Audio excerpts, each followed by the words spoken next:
Un jour, différents tzadikim se sont assis ensemble et ont approfondi le sujet de la vie et même de l'inverse de la vie. Ils se sont dit, si Hachem avait l'envie, chas v'shalom bien évidemment, de détruire le monde, de quelle manière aurait pu faire cette chose-là de la meilleure façon, entre parenthèses. Alors il y a eu plusieurs hypothèses et l'un d'entre eux a dit que le meilleur moyen pour Hachem de détruire le monde, chas v'shalom, c'est tout simplement de ne pas le recréer. Et aujourd'hui, je voudrais vous développer une idée qui peut changer la perception de la vie par rapport à ce que l'on voit, à ce que l'on entend, à ce que l'on vit, aux épreuves de la vie. Alors, on voit un monde. Est-ce que le monde existe vraiment? Je voudrais qu'on développe ça, nous qui sommes le peuple du livre, de façon extrêmement rationnelle et voir si Béhémet, de façon totalement rationnelle et logique, on peut avoir confiance en ce que l'on voit ou à ce que l'on entend. Qu'est-ce que le monde? Est-ce que le monde existe? Alors oui, le monde existe parce que Hachem l'a créé, c'est marqué dans la Torah. C'est la seule preuve que nous avons que le monde existe. Mais de quelle façon? Bémet, de quelle façon le monde existe? Alors, je voudrais vous dire une phrase que l'Admour HaZaken a dit dans le Tanya depuis maintenant 250 ans à peu près.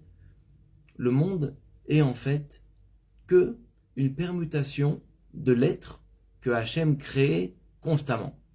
Constamment, Hachem recrée le monde à travers la parole. Hachem parle le monde et le monde existe. La chaise sur laquelle je suis assis, Hachem fait en sorte que les lettres se permutent et la chaise existe. Pareil pour toute la planète et pareil pour le cosmos, pareil pour tout l'univers. Le Hachem est constamment en train de faire exister le monde. Et de quelle façon? À travers les lettres. Alors nous, en hébreu, en français, on dit les lettres, mais en hébreu, on sait très bien que les mots hébraïques ont une importance fondamentale. Les lettres de la Torah sont l'œuvre d'Hachem. Comment on dit une lettre en hébreu? Hot. Hot, c'est une lettre, mais ça a une autre signification. Le mot hot veut dire aussi fréquence. Une fréquence. C'est-à-dire en fait que le monde entier est constamment créé par Hachem à travers des fréquences, des énergies. Hachem parle et le monde existe. Je voudrais juste faire une petite parenthèse très intéressante. Très souvent on entend par rapport à Shabbat. Shabbat et son sens profond. Des gens peuvent dire, et on peut comprendre l'argument, si Hachem veut qu'on se repose pendant Shabbat, pourquoi j'ai besoin de monter 9 étages à pied et pourquoi je ne peux pas monter sur l'ascenseur appuyer sur un bouton? Qu'est-ce que ça va embêter Hachem si je parle de choses qui me font plaisir pendant Shabbat? Pourquoi je dois arrêter de parler de choses profanes pendant Shabbat? Pourquoi je n'ai pas le droit de trier pendant Shabbat le bon du mauvais quand je suis en train de manger? Alors on va faire une petite parenthèse qui va nous aider à comprendre la suite du cours. Nous sommes créés à l'image d'Hachem. Et de ce fait, on doit se comporter exactement comme Hachem. Hachem crée le monde par la parole pendant toute la semaine. La question se pose par rapport à Shabbat. Si on n'a pas le droit, nous, de créer pendant Shabbat, comment Hachem crée le monde pendant Shabbat? Il est marqué dans la Kabbalah et dans la Chassidut que Hachem crée le monde par la parole, par la pensée, pardon. Par la pensée. Hachem crée le monde par la pensée. On sait très bien que la pensée est beaucoup plus élevée que la parole. Pour développer une idée, il faut des heures, des fois. Alors, ça veut dire que finalement, la dimension de Shabbat, c'est la fin de l'œuvre d'Hachem. Quand Hachem a créé le monde, pendant 6 jours, le 7e jour, il s'est reposé. Shabbat. Shabbat, ça vient du langage Tashuv. Tout s'est élevé, tout est revenu à la source. Et même Hachem lui-même, qui crée le monde par la parole pendant les 6 jours de la semaine, pendant Shabbat, crée le monde par la pensée. De ce fait, comme nous sommes à l'image d'Hachem, pendant Shabbat, nous ne parlons pas, car notre parole aussi peut créer. Par contre, on a le droit de penser. C'est pas très bien de penser de choses profanes, mais c'est pas interdit. Pareil pour trier, par exemple. Puisque tout s'élève et tout prend une dimension de plénitude et pendant Shabbat, de sainteté pendant Shabbat, de bon pendant Shabbat, si moi dans mon assiette je suis en train de trier, je suis en train de contredire ce qui se passe réellement dans le monde quand je trie les aliments. Donc comment je fais? Je prends le bon, je laisse le mauvais. Et c'est pareil pour tous les travaux de Shabbat. Étant donné que moi je suis à l'image d'Hachem, je dois me comporter pendant le Shabbat dans une dimension plus spirituelle. Ça n'a pas forcément à voir avec l'effort. C'est interdit d'appuyer sur un bouton pendant le Shabbat pour monter un ascenseur. Par contre, c'est permis de monter 9 étages. C'est pas seulement matériel, c'est surtout spirituel. Et ça, c'est le secret finalement de Shabbat. Shabbat, c'est pas forcément comment nous on perçoit le Shabbat, le repos ou pas le repos. C'est une dimension divine. Et quand on va comprendre qu'est-ce que le monde dans sa réalité, on va comprendre comment se passe la vie de façon générale, comment se passe Shabbat, comment surmonter une épreuve, comment vivre dans ce monde-là qui va très très vite et se repérer continuellement. Alors, je voudrais vous raconter une petite anecdote sur un grand général qui a fait l'opération Sayeret Matkal. Dans l'opération Sayeret Matkal, ils ont fait sortir un avion extrêmement rapide pour faire cette opération de raid sur Entebbe. Et en fait, ils avaient un problème, parce que l'avion était tellement rapide que le pilote avait l'impression que l'avion se retournait. Et de ce fait, ils n'arrivaient pas à décoller puis à atterrir comme il se doit. Ils ont fait plusieurs essais jusqu'à qu'il y a un des commandants qui a eu une idée. Il s'est dit, on m'a toujours dit que quand le monde allait dans tous les sens, ce qu'il fallait faire, c'est regarder le tableau de bord. Quand on a l'impression que l'avion il va à l'envers, regardons le tableau de bord et de ce fait, on pourra savoir que l'avion ne s'est pas retourné. Et c'est ce qu'ils ont fait. Et grâce à ça, ils ont pu décoller et faire l'opération. L'homme en question s'est remémoré les paroles de son père qui lui disait « Peu importe ce que tu vois, peu importe ce que tu entends, sache que le tableau de bord, c'est-à-dire la Torah, c'est la vérité des vérités. C'est avec ça que l'on doit voir le monde, grâce à ces outils-là que Hachem nous a donnés, en l'occurrence la Torah. » Alors ce que je vais vous dire, ça va vous paraître un peu mystique, mais ça reste très terre à terre, et je vais développer dans un instant. À chaque fois que je donne ce cours, on me dit « Mais c'est dingue, tu parles comme le film Matrix. » Alors j'ai pas vu le film, j'encourage pas à aller le voir, mais le film Matrix, apparemment, c'est l'histoire de deux juifs, je me suis un petit peu renseigné, les deux producteurs de films sont deux juifs qui ont étudié la Kabbale, et leur est venue l'idée de faire ce film-là. Le film, c'est l'histoire apparemment, c'est de personnes qui doivent sortir de la Matrix, c'est-à-dire du mensonge, pour voir comment le monde existe vraiment. Donc là-bas, il y a des logiciels où on voit des lettres apparaître pour finalement amener le monde vers Sion, vers Tzion.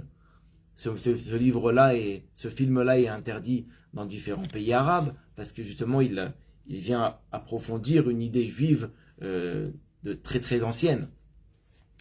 Est-ce que c'est vrai? Est-ce que c'est un mythe? Est-ce que c'est réel? Quel est le regard de la Torah sur le monde? Est-ce qu'il existe vraiment? Et de quelle façon existe-t-il? Alors dans le Tanya, l'Admour al-Zaken nous développe une phrase qui dit Leolam Hashem devarcha nitzav bashamayim. Continuellement Hashem, tes paroles sont dans les cieux. Ça veut dire quoi? C'est-à-dire que le monde que l'on voit sont les paroles d'Hachem au continu. Le Tanya, c'est un des rares livres qui peut être étudié même par un non-juif. La Torah nous demande de ne pas interdire aux non-juifs d'étudier la Torah, sauf différentes parties de la Torah. En l'occurrence, c'est ce passage du Tanya qui a été traduit dans de nombreuses langues, qui a été même retranscrit en braille, afin que tout le monde puisse l'étudier, les juifs et les non-juifs. Pourquoi? Parce que la finalité de cet enseignement que le Tanya nous donne, c'est En od milvado. La prise de conscience, l'intériorité, le fait d'intérioriser le fait qu'il n'y a rien d'autre sur terre que Hachem. Tout ce que je vois n'est ni plus ni rien, ni plus ni moins que Akadosh Baruch Hu. Une émanation de cette façon-là, une autre émanation. Mais finalement, tout est Hachem. Et on va essayer un peu de développer. Qu'est-ce qui me prouve que cette table existe vraiment? Qu'est-ce qui me prouve que je suis vraiment là, que les choses qui sont autour de moi existent? Vous allez me dire, et à juste titre, le fait que je les vois, tout simplement. J'ai des sens, en l'occurrence la vue. Si je vois, c'est que ça existe. Et je voudrais juste développer cette idée-là. est-ce que vraiment, le fait que l'on voit quelque chose, ça veut dire qu'il est vraiment là, ou qu'il est là de la façon dont je le vois? Et peut-être ça va être pour certains une nouveauté, mais ce que je vais dire, c'est prouvé scientifiquement, le monde que l'on voit, que l'on perçoit, il est incolore, c'est-à-dire qu'il n'a pas de couleur. Pourtant, je vois des couleurs. Il est prouvé aujourd'hui, scientifiquement parlant, que le monde que je vois n'a pas de couleur. Alors vous allez me dire, alors dans ce cas-là, pourquoi j'aperçois du bleu, du rouge, du vert? Eh bien tout simplement, ce sont des fréquences. On revient un peu à ce que l'Admour Azaka nous dit dans le Tanya à 250 ans, avant que les scientifiques se penchent sur la question des couleurs. L'Admour Azaka nous parle pas seulement des couleurs, mais du monde entier, qui est que fréquence et énergie. Dans le langage chassidique ou kabbalistique, ce sont que des énergies divines, que des lettres de la Torah, des lettres des paroles de la création qui sont continues. Alors comment ça se passe? C'est quoi ces ondes? Pourquoi je vois du bleu? Pourquoi je vois du vert? Si ce sont que des ondes finalement, pourquoi il y a une différence? Eh bien il s'avère que finalement ce que l'on voit, ce sont, comme on a dit, des ondes, il y a une lumière qui va toucher un objet, et l'objet va absorber toutes les lumières, sauf une certaine lumière qui va laisser refléter.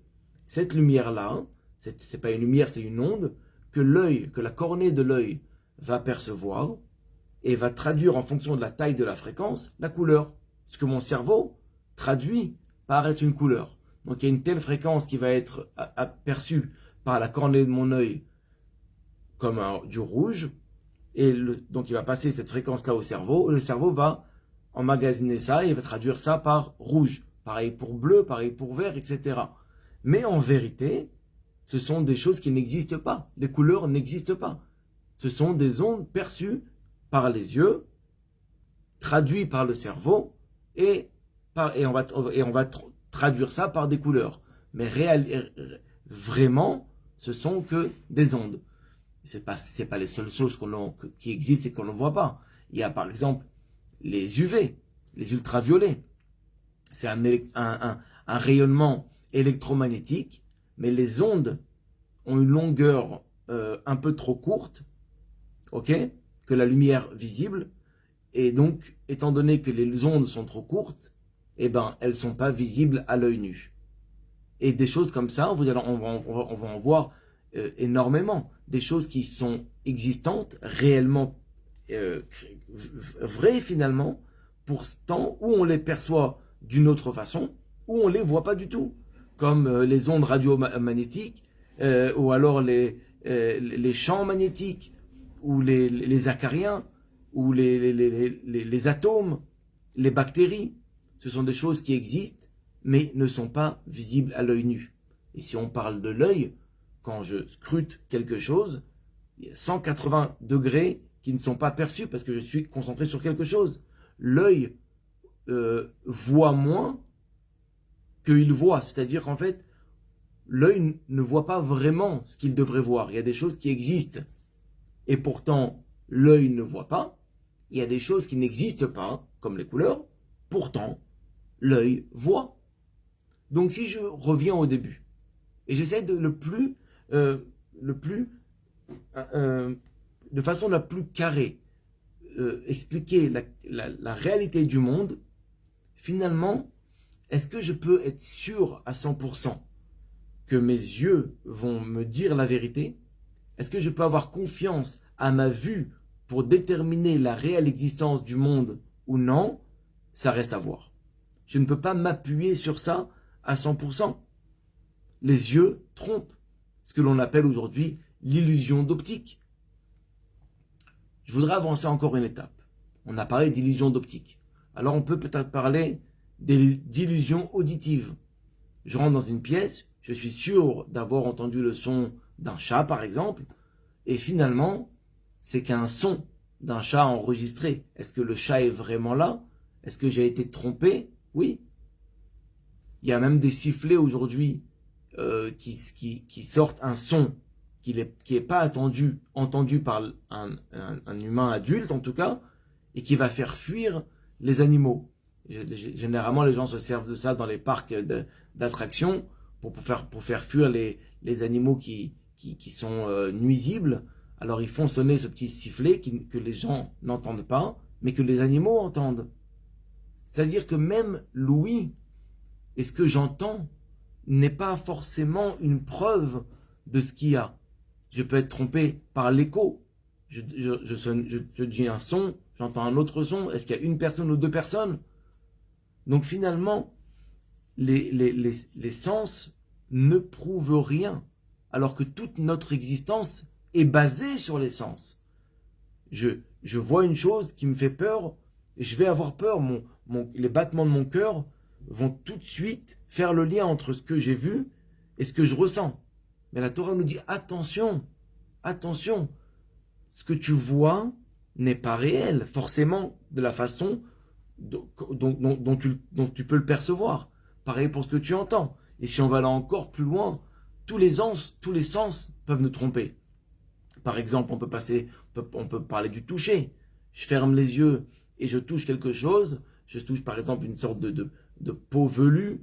Je peux être sûr que c'est un animal. Pourtant, c'est une peau synthétique faite dans un laboratoire. Et pareil pour l'odorat. L'odorat, je peux être sûr que c'est une fleur et finalement c'est un parfum, pareil, synthétique. C'est pas vraiment, il n'y a pas de fleurs dedans, c'est des produits chimiques qu'on a associés ensemble qui nous donnent l'aspect ou l'odorat d'être finalement une fleur, et ce n'est pas le cas.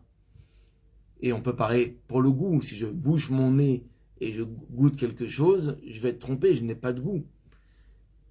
Je suis passé à travers tous ces sens-là pour nous dire que de façon extrêmement cartésienne et très carrée, on peut faire tomber tout l'aspect de notre vision comme un château de cartes, alors qu'on est sûr à 100% que tout ce que l'on voit existe vraiment. Bien évidemment, on n'a pas besoin de preuves, on n'a pas besoin d'approfondir ces sujets-là parce qu'on est conscient et on sait ce que la Torah nous dit, mais concrètement, on peut aller encore plus loin que ça. On vit dans un monde. En hébreu, le mot monde veut dire olam. Olam, ça vient du langage elem. Elem, ça veut dire un voile. Tout le but pour lequel Hachem a fait le monde de cette façon-là, où il ne nous laisse pas le percevoir, où il se cache à travers différentes choses de la vie, c'est pour que nous puissions enlever ce voile et l'apercevoir. L'intérêt de ce que je suis en train de dire ici, ce que l'Admour Azaken nous a dit, ou si on remonte encore plus haut, le Harizal nous a dit, etc., c'est pour pouvoir nous permettre de voir le monde de façon réelle et non de façon erronée. Et voir la réalité du monde tel qu'il est vraiment, c'est-à-dire En Od Milvado. La raison pour laquelle le Tanya a été traduit à autant de langues, même chez les non-juifs, c'est que pour que chacun puisse percevoir à son niveau l'unicité d'Hachem. Parlons maintenant de la matière. Donc, on a parlé de ma perception de la matière, et on est venu prouver rapidement que même les sens pouvaient être trompés, donc je ne pouvais pas avoir foi à 100% en mes sens. Ok. Alors pourquoi je vois un monde? Comment le monde existe? Pourquoi ce monde-là existe? Parlons un peu de la matière, et ce de façon scientifique. On ne rentre même pas encore dans les paroles de la Torah, mais ça va rejoindre directement les paroles de la Torah. On aperçoit un objet, il y a un objet. On va l'agrandir avec un microscope extrêmement puissant. On va arriver aux molécules. Les molécules sont composées d'atomes. Alors les atomes, c'est un monde parallèle qui est magnifique. Quand on s'y penche, on voit la grandeur de Dieu. Donc dans le minuscule, comme dans le cosmos, où on va s'apercevoir aussi de choses que les scientifiques n'arrivent pas à expliquer aujourd'hui. Mais restons dans les atomes. Restons ici sur Terre. La matière. L'atome est composé d'un noyau. Et autour du noyau, il va avoir le proton et le neutron. Ok, le plus et le minus. C'est ce qu'il y a autour d'un atome. Maintenant, quelque chose que l'on peut apercevoir est composé de millions et de millions d'atomes. Les atomes sont la base de ce que l'on appelle la bombe atomique. Une bombe atomique se fait de quelle façon? C'est quand on tape un neutron, quand le neutron frappe le noyau et le dissout en deux. Ça dégage une puissance qui fait boule de neige et ça dégage encore une grosse puissance et encore une plus grosse puissance, etc.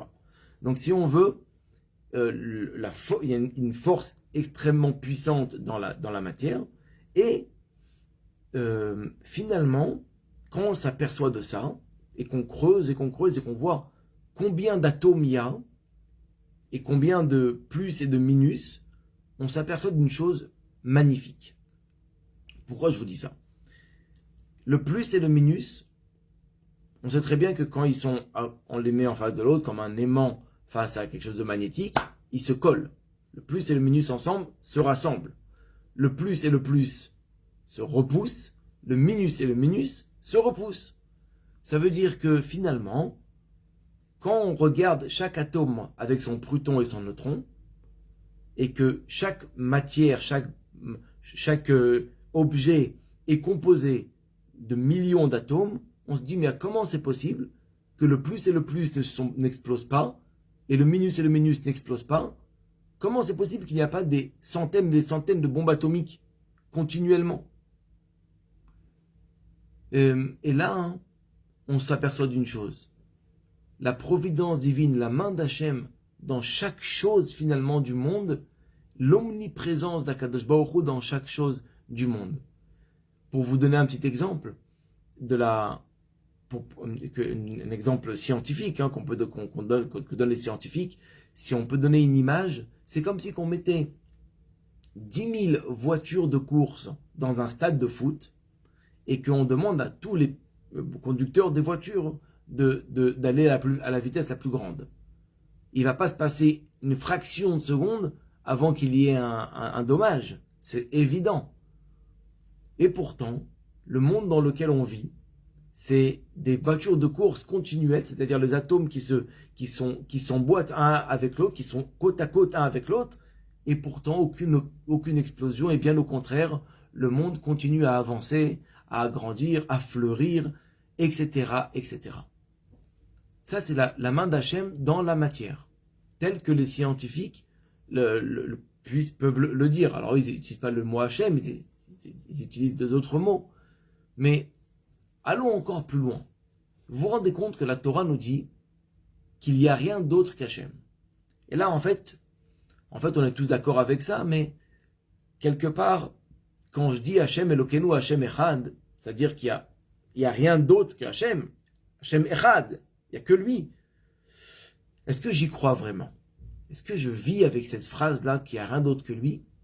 Ça veut dire que tout est bon, que tout est lui, que tout est message, que tout est énergie, que tout est opportunité. C'est extraordinaire. Même les scientifiques aujourd'hui, quand ils veulent nous parler des atomes, et qu'ils veulent nous expliquer la composition d'un atome, alors c'est extraordinaire, la composition d'un atome, c'est 0,000000001% de matière. Alors les 99,99999%, c'est quoi? Du vide.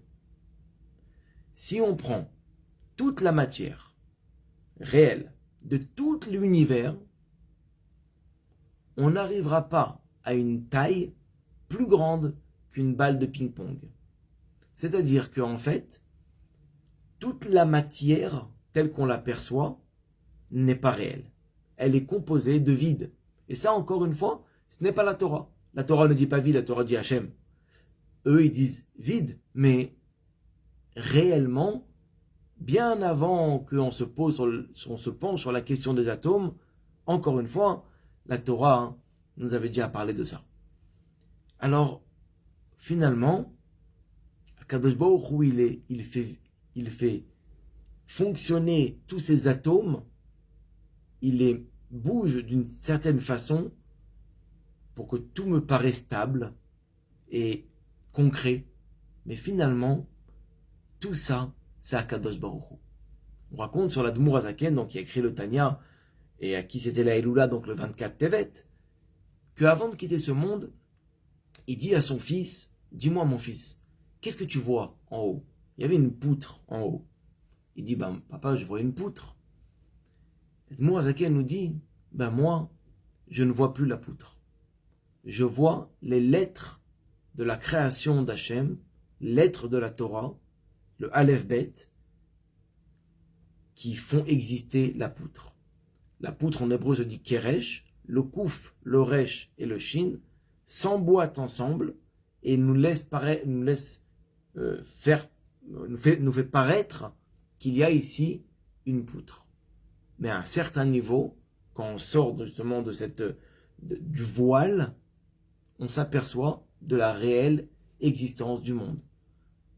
Nous, par notre émouna, ça ne nous choque pas quand on nous raconte des miracles d'un tzaddik qui a pu être à 2 endroits à la fois. Ça ne nous choque pas qu'un tzaddik il peut voir des choses que nous on ne voit pas. Comment il peut voir? On raconte une autre histoire avec l'Admour Azaken et Rabbi Levi Israël de Berditchov. Un jour, ils arrivent devant un mariage de la famille. Et ils devaient passer par un endroit. Et là-bas, il y avait beaucoup de monde. Donc, ils ont décidé de passer par un autre endroit. Et en fait, l'endroit était un peu étroit. Et chacun voulait faire passer l'autre avant. Rabbi Levi Israël de Berditchov, il a dit, bon, peut-être qu'on passe à travers le mur. On passe à travers le mur, il lui a dit. L'Admour Azaken, il a dit non. Ça se fait pas. Ce ne sont pas des choses qui se font en public. Alors, qu'est-ce qu'ils ont fait? Ils ont élargi un petit peu le mur.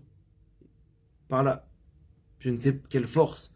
Élargi le mur et ils sont rentrés ensemble. C'est-à-dire que pour les tzadikim en question, le monde n'a pas d'impact, n'a pas de limite. Et finalement, on comprend un peu même la théorie de Einstein sur E égale mc2. Énergie égale masse. Énergie, c'est pas quelque chose de palpable. Alors, comment ça peut devenir une masse? Et comment la masse peut devenir de l'énergie? La Torah nous dit depuis bien longtemps déjà, sur la force de la pensée positive. La pensée, c'est abstrait, c'est spirituel. Comment elle peut créer quelque chose?